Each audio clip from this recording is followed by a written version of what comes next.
same zone.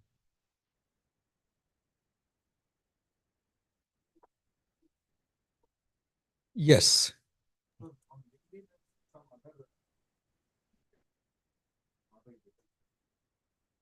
No, it comes from restream.io. Yeah. No, that is a service that simultaneously broadcasts to all platforms. All right, guys. So the paper we are going to read now is Generative Agents. This paper came out summer of last year. Just to put it in perspective, at that time, people were just beginning to get the hang of prompting and the power of prompting. Things were still evolving. We did a paper just a little while ago, remember, January 2023, which was the chain of thought, right? So people were having a growing realization that prompts really matter. How you talk to an LLM can make a world of difference. And people were exploring what is the power of these LLMs? What can we achieve with them? And what you can achieve with them, quite often people realize is a function also not only of the size of the LLM, not only on how long it has been trained, the neural scaling laws, but it is also a function of how well you prompt them, isn't it? Within that growing realization came this paper from Stanford and Google called Generative Agents, Interactive Simulacra of Human Behavior. Multiple communities of researchers paid attention to this. It had impact on human societal interaction, sociology. It had impact, of course, on our field, Gen AI. And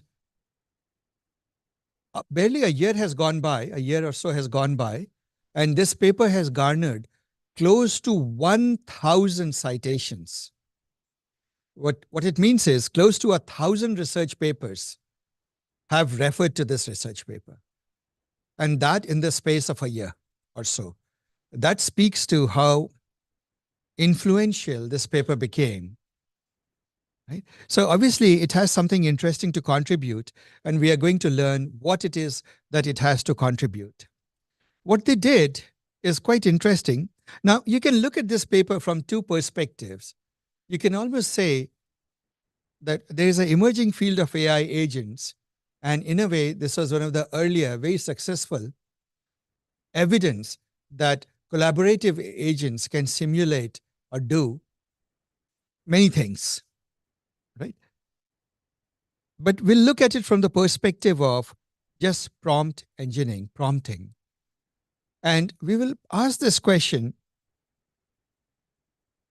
what can we do just with prompting? One of the things is in sociology, people try to mimic human behavior, right? How do we behave in the aggregate? How do we behave in societal interaction? What happens? How does the dynamic evolve, right? How does information spread? How does gossip spread and things like that? How do people change their mind? How do people change their political views? So what they did is quite interesting. They created 25 personalities. How can you create 25 personalities? Remember the analogy that I gave you. Think of LLM as lots of human beings, lots of people behind a curtain. And when you give it a role, a backstory, a life history, it pretty much molds itself into that personality. Are we together? So in this paper, I'll give you an example. They created personalities all through prompts, and we just did prompt engineering. What was the first thing we would do? We would give it a role, a context, a backstory. So read the first particular one character called John Lynn, and I will pay a lot of attention to the way this thing is written. John Lynn is a pharmacy shopkeeper at Willow Market in pharmacy who loves to help people. What is it? In our language of prompts, we would say, you have just defined a role, isn't it? And this is not only who you are, part of who you are is not just what you do, but a certain behavioral characteristic. This person loves to help people right off the bat, isn't it? He is always looking for ways to make the process of getting medication easier for his customers. So he's very helpful. John Lynn is living with his wife. Now you create relationships, right? John Lynn is living with his wife, Maylin, who is a college professor, and a son, Eddie Lynn, who is a student studying music theory. So you see, entirely different personalities. Right? One works in a pharmacy, other is a professor, and a kid is a student studying music theory. Right? John Lynn loves his family very much. John Lynn has known the old couple next door, Sam Moore and Jennifer Moore, for a few years. Now, do you see the repetition of the word John Lynn in the prompt? Because it leaves no scope for ambiguity for the LLM, isn't it? Repeatedly, the word John Lynn, the name is used. John Lynn has known the old couple next door, Sam Moore and Jennifer Moore. What you just did is created a relationship, isn't it? At this moment, for a few years.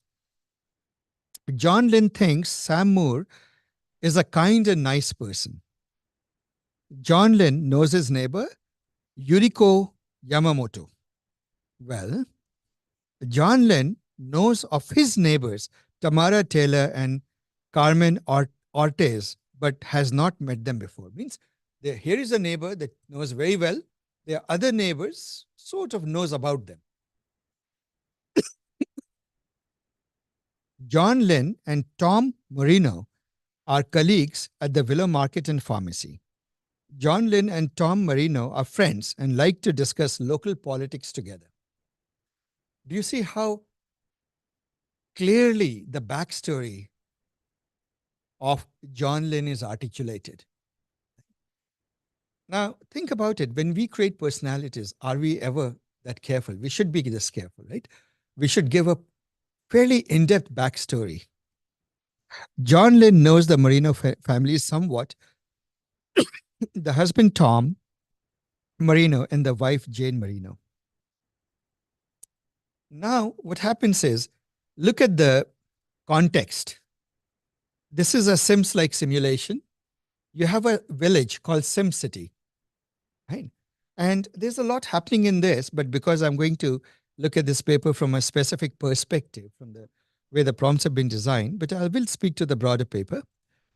See, it has, do you see this village? If you pay attention to it, you see the small ville.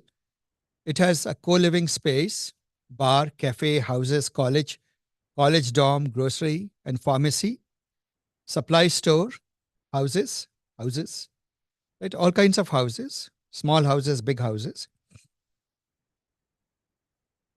right? And inside any house, you see there's bathroom, kitchen, common room, bedroom, garden, bookshelf and table.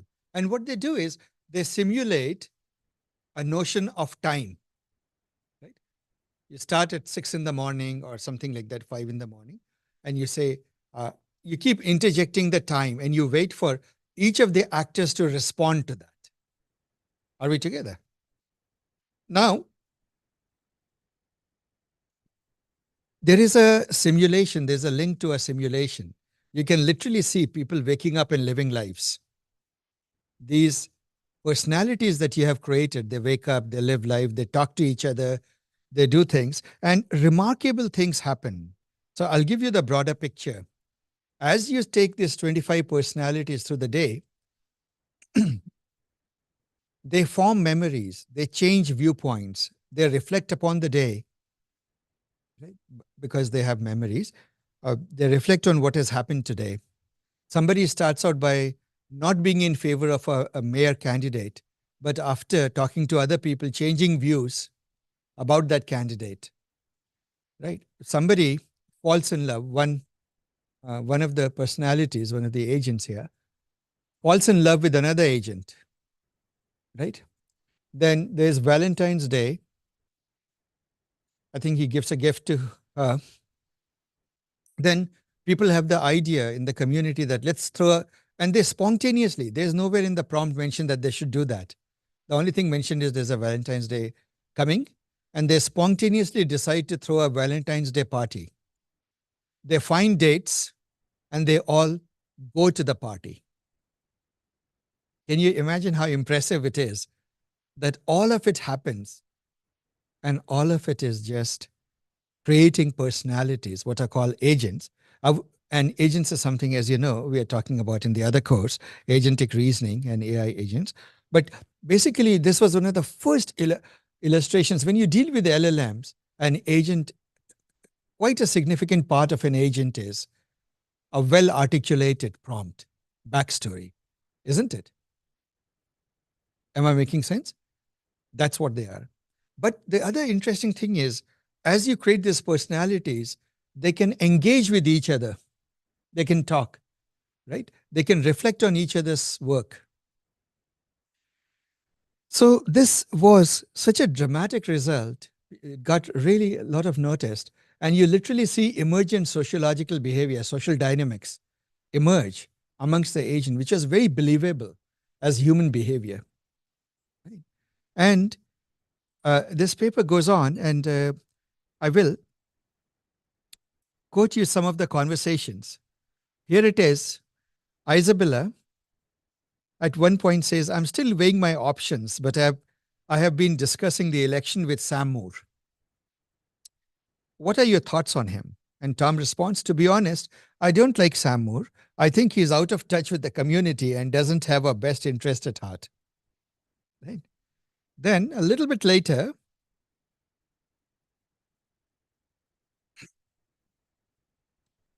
things change. John, my friend Yuriko, Tom, and I have been talking about the upcoming elections and discussing the candidate, Sam Moore. We have all agreed to vote for him because we like his platform. Right?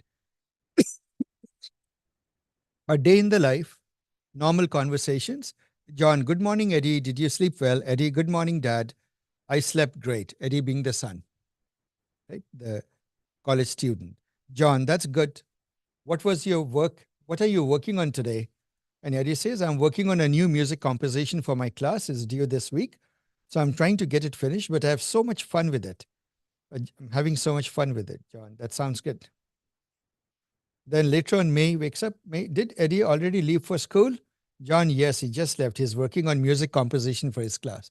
So John remembers, and so on and so forth. But what you notice is emergent behavior. One of the things is information diffusion. There has been a belief amongst evolutionary biologists that the reason we have these big brains was meant to gossip. So a more formal term is information diffusion. It's needed for society to function. It's a very efficient form of information propagation or diffusion. And you see that happen.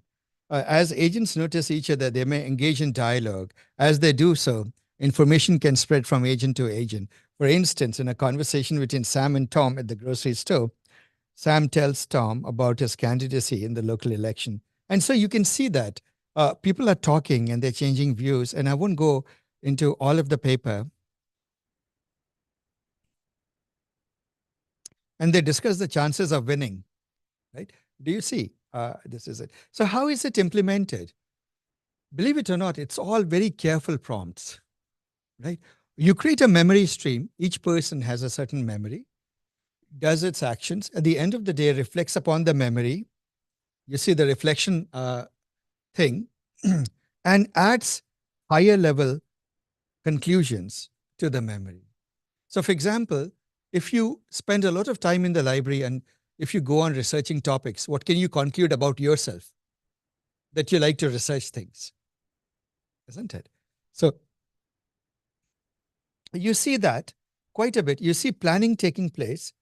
They plan their actions, what to do. So there is a memory stream of what's happening. And then what you also notice is that there's a reflection tree, for example, for Klaus. It goes like this. Klaus Mueller is reading about urban design. Right? So from that, you can reflect. There's a reflection. Klaus Mueller spends many hours reading. Right? Klaus is reading about gentrification. So he's reading about two different topics from which there's a reflection. Yeah. recognition that Klaus Mueller likes this. There's further observation. Uh, okay. Klaus makes a plan for Wednesday, February 13th, wake up, complete the morning routine, 7 a.m., read and take notes for research paper at 8, and have lunch at 12, write down ideas or brainstorm potential solutions at 1, and so forth. Out of that, there develops a reflection that says, oh, Klaus Mueller is dedicated to research. You see that, right? And so, through all these observations, at the end of it, there's a high level reflection that emerges. Klaus Mueller is highly dedicated to research, isn't it? He's engaged in research activities and so on and so forth. So, from observations, from things that happen, it develops higher level. So, their personalities evolve. Do you see that? You started with a certain prompt, but as those agents engage with each other, they sort of amplify their own backstory, right? They add reflections to their memory, to who they are, and they literally evolve. Oh, it lasted for the entire duration of that program. And I don't know how long they ran it. I think 5 days or whatever, 1 week, whatever it was.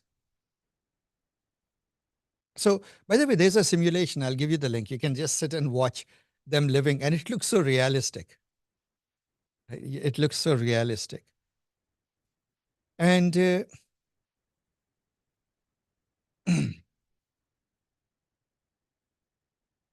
so, what are the conclusions from all of this, conditions and so forth? At the end of it, you can do a lot of this.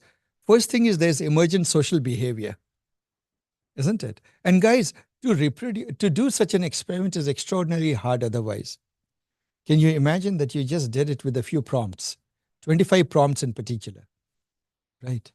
And a bit more, but yeah, 25 characters. And I would strongly encourage you to read this paper. There's a reason why 1,000 research papers have referred to it. And conclusion, this paper introduces generative agents, interactive computational agents that simulate human behavior. We describe an architecture for generative agents that provides a mechanism for storing a comprehensive record of an agent's experience, deepening its understanding of itself and the environment through reflection, and retrieving a compact subset of that information to inform the agent's actions. We then demonstrate the potential for generative agents by manifesting them as non-player characters in a sim-style game world and simulating their lives, etc. Their ethical and societal impact. See, it is so realistic, you may be fooled into believing that these are real people. Right? What are the practical applications? Actually, these sort of things have a lot of practical applications. Somebody asked me, can we use it in the networking world? I'll give you a very simple way to do that. Imagine that you want to wire a campus with access points, right? Where would you like to put the access points? Places where it would avoid congestion, right? Where people actually gather. How would you know? Because people have erratic behavior. People come to office. What you can do is you can create an employee, right? You can create all sorts of employees. The eager employee, the lazy employee, right? The employee who likes to sit at his desk, the employee who likes to loiter around, right? The salesperson, the engineer, the blah, blah, blah. You can create all these agents and put a campus and let them just loiter around, thousands of them. So suppose your company has 10,000 employees on campus. Let 10,000 agents run in a simulated environment. What will happen? If to each agent you have a potential cell phone, and whenever the agent feels like it, that imaginary person will pull up the cell phone and make a call to another person. Now you can simulate the need for access, right? The bandwidth utilization. And you can essentially simulate your network traffic patterns. This sort of network traffic patterns is not hardwired. Realize that. Most of the simulations are hardwired. But this one is not hardwired. You're not saying at this place, at this time, these many people, what if they gather? You don't know what will happen. And you can run that simulation over and over again, and it will create all sorts of traffic patterns for you, right? Oh, digital twins. Yeah. So now, if I may, I'll end this course with a few minutes about the big elephant in the room. And that elephant is the word agents, AI agents, right? So guys, see, and I'll come to that. See, the big thing is this. Agents cannot, these characters, these things are just prompts. They cannot function unless they collaborate, isn't it? The whole magic happens not because these personalities are sitting alone, but they are interacting with each other. These are interactive agents. Interaction, collaboration, teamwork, jointly living towards a common goal is the heart of agentic reasoning, right? And one of the things that we are realizing, see, the way the theory for AI agents goes back decades to the 80s. People knew that if they could create AI agents. So what is a definition of AI? AI agent is intelligence that has access to sensors to get data and actuators, tools to do things, right? Today, in the LLM language, we often, if you're dealing with LLM-based agents, which is a subset of agents, which we'll be dealing with, yeah, these agents are LLM agents, then agents are, they have a role, they have a personality, they have a backstory, they have a goal, right? And they engage with other agents. Are we together? And we club sensors and actuators together into just one word, tools. So agents are things that can use tools. For example, if they so choose, they can look up the stock market's latest values. If they so choose, they can search the web. So for example, from my agentic reasoning perspective, the entire RAG stack is just one tool, right? And you can turn the table around and ask this other question. If you're doing RAG, why is the RAG not implemented through AI agents itself? So in other words, before a RAG system answers your question, why is it not internally debating between for the veracity, the truthfulness, and the correctness and the quality of the answer? So there are many ways of looking at it, but the heart of agents is collaboration, teamwork. You notice that teamwork here. Together, all of these agents are living a collective life. They're working together and they pretty much simulate a small will, a social behavior. Are we together? Now, I would go so far as to say that the full potential of prompts is realized through AI agents. Because with proper AI agents, so not just prompts, when you bring in collaboration and planning is very essential. Memory, you see all the ingredients here, a memory stream. Remember the diagram? You see all the good patterns of agentic reasoning already in this paper, which was a while ago. Where am I? Yeah, this. What do you see? Memory, a memory that is being modified, the capacity to reflect, the capacity of agents to debate, interact, collaborate, right? The ability to set goals. They set up a goal. Let's have a Valentine's Day party. And they all get together and form dates and go to that party, right? So things like that. But you see a lot of the key ideas of AI agentic reasoning come through. Today, the way I look at it is the real power of prompts is that you can form teams of AI agents that will collaborate the same way human beings can collaborate, and they can solve very complex problems, right? So there is evidence, for example, that using small LLMs, the ones that you can actually afford to have in-house, and agentic framework, agentic reasoning, you can solve problems at the same efficiency or better. Actually, you can beat those commercial LLMs, right? And in fact, so that is one aspect of it. And the second is, of course, if you have the money and the budget, you can play the agentic reasoning with the large LLMs and get even more effectiveness. But the effectiveness of your problem solving or the quality of the output greatly gets amplified with AI agents, right? And there, prompting is a core part of it.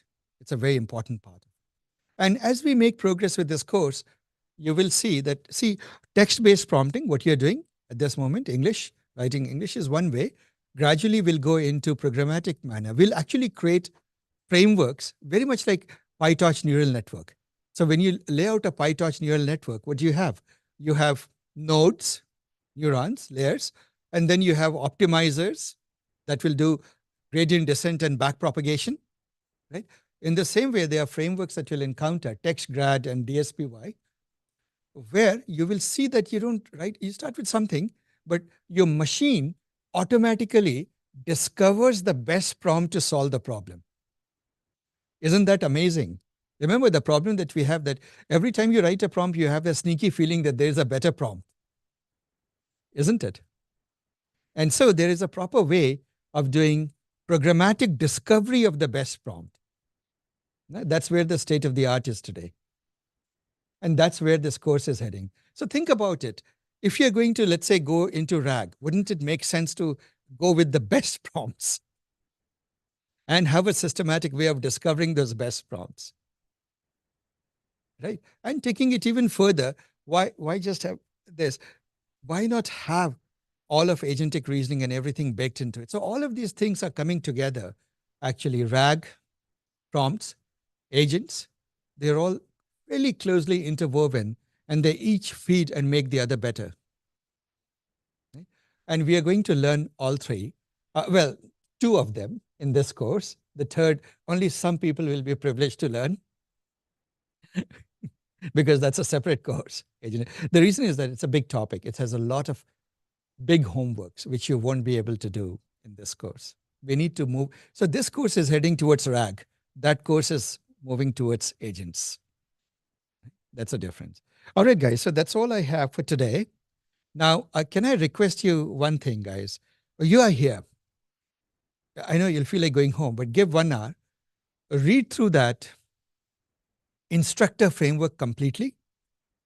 In an hour, you can read through it. You can read through the cookbook. You can look at the examples. Give it time, because you won't get, once you go home, I know you won't be able to give it time, right? Do that much. And if you have time, do the prompting guide. Right? So guys, if you don't do this, right, it will be hard for us to communicate because I'll be moving fast, right? And I will assume that you know some of these things. I'll try to read one paper on each of the key prompting techniques every Sunday. But ideally, I would like to move fast and go over to the programmatic prompting things. Right. So with that, I'll end for today. Any questions?